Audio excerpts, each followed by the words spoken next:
All right, today I want to share with you the problems with the ketogenic diet and why you should stop and consider this information before jumping on it. So stick with me. It's all coming up.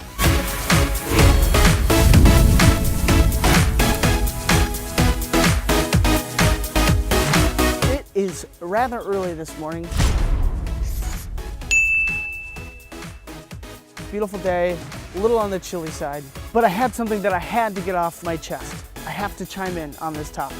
Good morning, welcome to Dadbod Fitness. If we are just meeting, my name is David, and if you are a parent or especially a dad looking to stay fit and to build some muscle, you'll find great tips and strategies on this channel for helping you to reach your fitness goals. I want to inspire your change. I want to motivate your transformation, and I want to help you share that adventure with your family. So if you're new to this channel, consider subscribing. So I'm sure you have heard of the ketogenic diet, but if you haven't, let's do a quick, brief overview of what it is. So essentially, it's a high-fat, very, very low carb, almost non-existent carb diet. Really, it's 75% of your calories are coming from fats, about 20% is coming from protein, and then 5% from carbohydrates. So our body's preferred fuel source is really glycogen is coming from carbohydrates. That's what it's going to gravitate towards. So when you're doing this, you're pushing your body into a state of ketosis, which your body uses what's called ketones, hence the name, that are in your body once the glycogen is not available. And that's what then triggers your body to start burning fat. But what you're doing is your calories are all coming from fat, and you're pushing your body into this ketosis state where it's going to start to use fat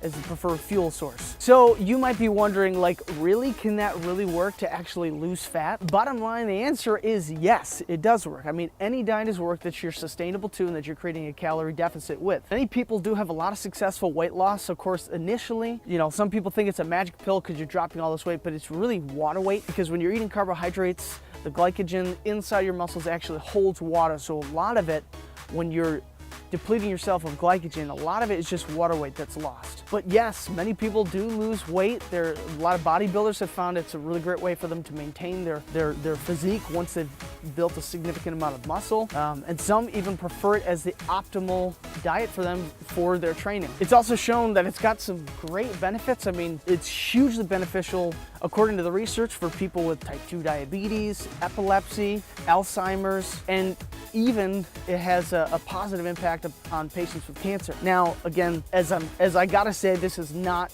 medical advice. Obviously, this is just me telling you what the research is saying, and there's other people out there that you can go to that are much more reliable sources than I am for the science behind it and why there's that benefit there. So now, on to what is ultimately the problems with the ketogenic diet. You might be wondering, like, Dave, you just given me all these reasons why the keto diet is a positive thing, but just wait. Hold on one second. So there's many things wrong in my opinion. Now, granted, this is just my opinion based on all the research that I've seen, the information that I've read, seen, and heard different places. Let me rant just for a little bit. All right, first off, the keto diet is incredibly difficult to sustain, and most people have a hard time actually sustaining it. Most people in general have a hard time sticking to any diet. So when you're talking about the keto diet, which is cutting out an entire food group, it's incredibly difficult to maintain and sustain. And even I would have a hard time with this, and I consider myself to be very disciplined. When I was on my diet, just this last cutting phase that I went through, I was extremely calorie restricted. I was very, very highly restrictive of my calories, and I had them very low towards the last couple months of the diet. So I consider myself to be pretty good with adherence, but I would have trouble with this. Also, it's not really conducive to like social events and going out with friends, because you're talking, there's always going to be carbs available, especially at parties or different things. Now, granted, you can make it work. Like, if you want to actually do it, if you really want to follow it, you can actually do that, but it does make it really difficult. So another thing, not all people adapt to it the same. There's always going to be that bell curve. Certain majority of people might actually do really well on it. Some might do amazing on it, and then there's a group of people who are going to really hate it, really not.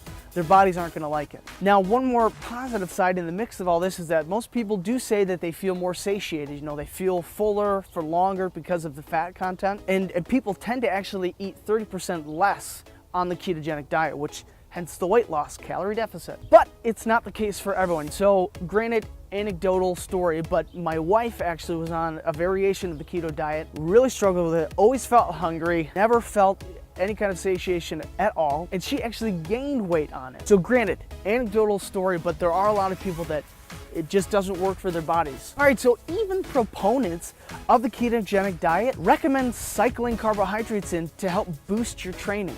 So you're talking, especially for lifting, Carbohydrates and glycogen gives your muscles power, that like burst of power to be able to lift heavier and lift more. Now granted, long term, I've seen a lot of people talk about, Dom D'Agostino is a great resource on this. Talk about, after you've been in it for a while, it takes a while to get used to it, and then your body comes back. I've seen other trainers that say that's not necessarily the case, that they still see people losing strength in the gym because of being on the ketogenic diet. So when you're talking to proponents of the diet, even recommend cycling carbs around training days, something's not jiving with me here. All right, so the bottom line, in my opinion, and the biggest problem that I see with the ketogenic diet is that it's become almost a cult. I mean, it's really trendy, it's really popular right now and has been for like a year or two or so, but I'm seeing all these people that are slamming the ketogenic diet down my throat. Now, not actually down my throat, but they're slamming it everywhere, saying it's the only way. People are becoming like religious zealots, like keto's the only way to do it. You have to be doing keto. Keto's the healthiest for you. Oh my gosh, it drives me insane. So actually, I've watched some great videos on this. Check out, I'll put a few links down in the description. Check out the one with Layne Norton and Dom D'Agostino. They talk about that on the Joe Rogan podcast. Absolutely love that. A lot of good information. Also, check out a video by Layne Norton on his own channel, BioLayne.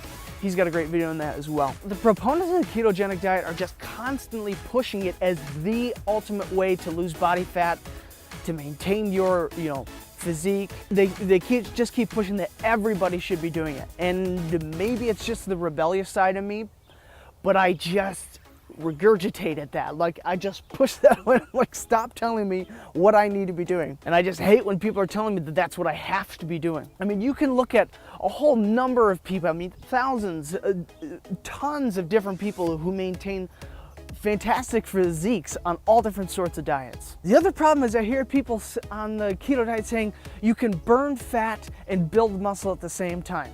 I'm sorry, that's not true. All right, now granted, there are some exceptions. There are some exceptions to that rule. You can technically burn fat and build muscle at the same time, but there's really only just a few exceptions, and it's mostly around people who are untrained or have been detrained. But for the majority of people, especially people who have been lifting for a good amount of time, they're not gonna see that. They're not gonna see that it's not possible. In order to build muscle, you have to be eating in a calorie surplus. There has to be a surplus of energy available to help encourage your body to actually repair and rebuild and create new muscle. So hence, if you're trying to bulk on a keto diet, you have to be eating more calories, therefore you're eating that much more fat. Therefore, you will gain fat. There's no possible way. If your body needs 2,500 calories, but you're trying to build muscle, so you eat 3,000 calories, a portion of that is obviously going to be used for muscle building, but there's still going to be a portion of it that's left over that it's not 100% conversion to muscle. There's going to be some that's going to be stored as fat. And guess what you're eating? You're eating fat, so it's already in that state. It's a lot harder for your body to convert carbohydrates into stored fat, although if you're eating in a surplus, it will do that. But the bottom line is you're eating more food, you're eating in a surplus, your body cannot use it all, you will gain fat. I'm just so tired of hearing people say, oh, I was bulking on the keto diet and I gained no fat at all. Or, oh my gosh, insulin makes you fat. Or if I hear again one more time, calories don't matter, if I hear that one more time, if I hear calories don't matter one more time, I'm going to jump off a cliff. I'm sorry, calories matter. A calorie is not necessarily a calorie, but a calorie is a unit, is a measure of energy, all right? So yes, I would highly recommend and would say that it would be optimal for you to be eating clean, whole foods that are gonna give you the nutrients, the dense nutrients that you need for your body to actually function and build muscle. So if you're eating a bunch of junk food, that's not gonna be the best for you. So yeah, so yes, obviously I would recommend eating clean, whole foods the majority of the time. But still, okay, both my kids have to join me now. All right guys, I'm almost done and then I can push you in the swing, okay?